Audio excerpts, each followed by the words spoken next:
Hold on to your butts. These are the Squashbuckler Diaries.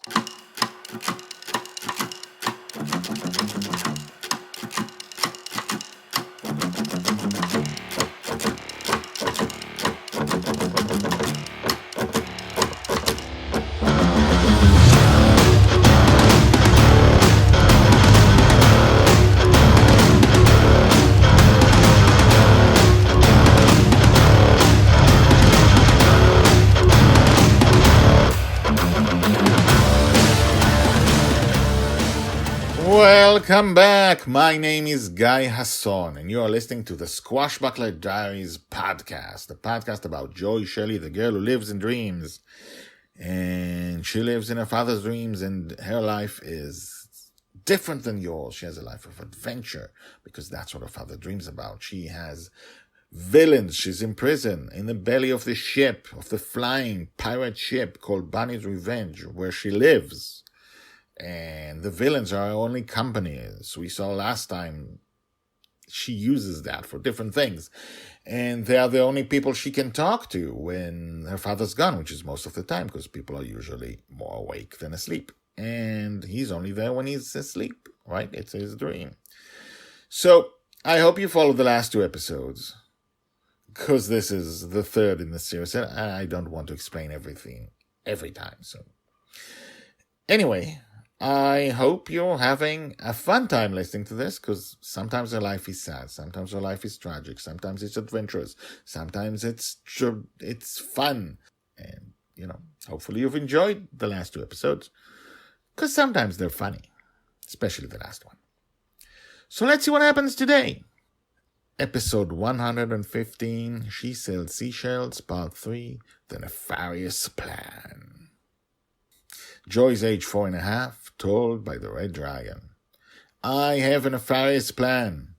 Dragonfather looked at his daughter and almost choked. You have a what now?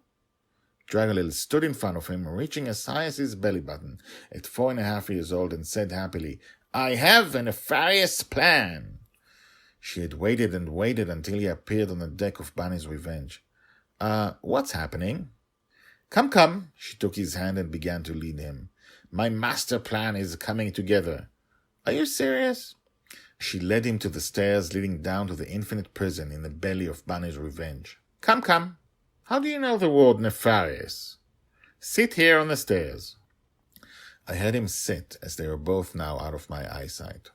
Ready? I think so. 1, 2, 3, and... Suddenly a chorus of supervillains started chanting very fast, along with Dragonlil. She sells seashells by the seashore. She sells seashells by the seashore. She sells seashells by the seashore. Yay, everybody! We did it 3 times! What do you think, Dad? Wow. Wow, right? That's amazing, Joy. Thanks, everybody. That was awesome, yeah. Supervillains grumbled and muttered their thanks. Yeah, I gotta get some air. Dragonfather came out slowly, leaned his back against the wall to Dragonlil's cabin, and breathed. Dragonlil emerged, jumping up and down. We did it! It was amazing! We did it! She sells seashells by the seashore! Yeah, that was amazing, Joe. You did something amazing. She kept jumping up and down. Dragonfather was deep in thought, and then muttered to himself, We gotta get you better influences, Joy. Told by the Red Dragon. Hashtags Joy, Justin, the Infinite Prison, Chorus, Tongue Twister.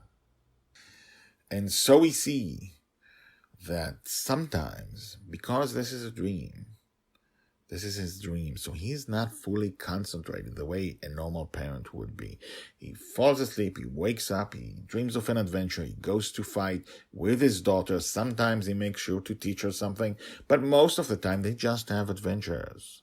And he doesn't know, as we saw a few episodes ago, he doesn't always realize that he's not there most of the time.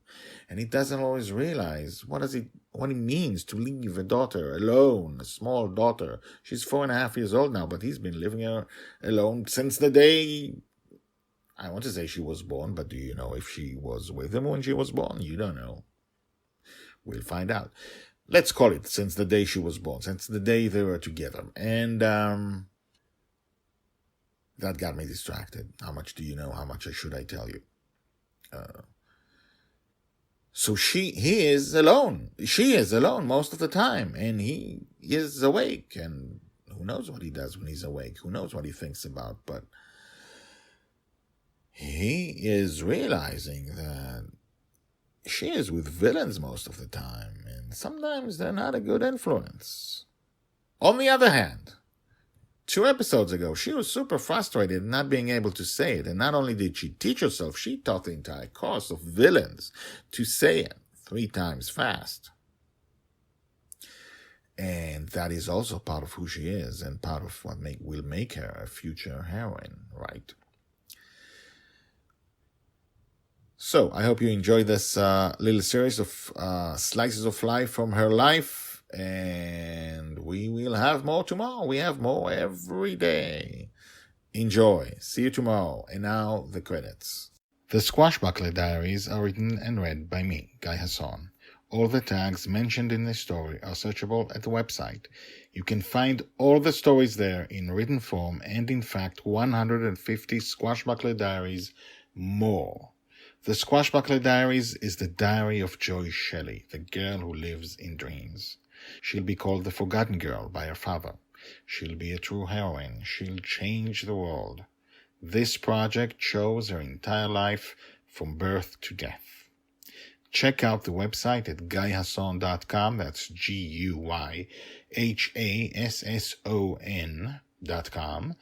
I've been an author and a playwright for more than 30 years, and this is the first time I've used the guyhasson.com website, because The Girl in the Dream is my life project.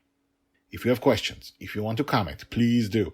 You can comment at the website or email me at guyhasson@gmail.com. That's GUYHASSON, GUYHASSON @gmail.com. The theme music is called Brass Gentleman and is created by Thomas Harudek. My name is Guy Hasson, and this is my life project. Come back tomorrow, and tomorrow, and tomorrow for more.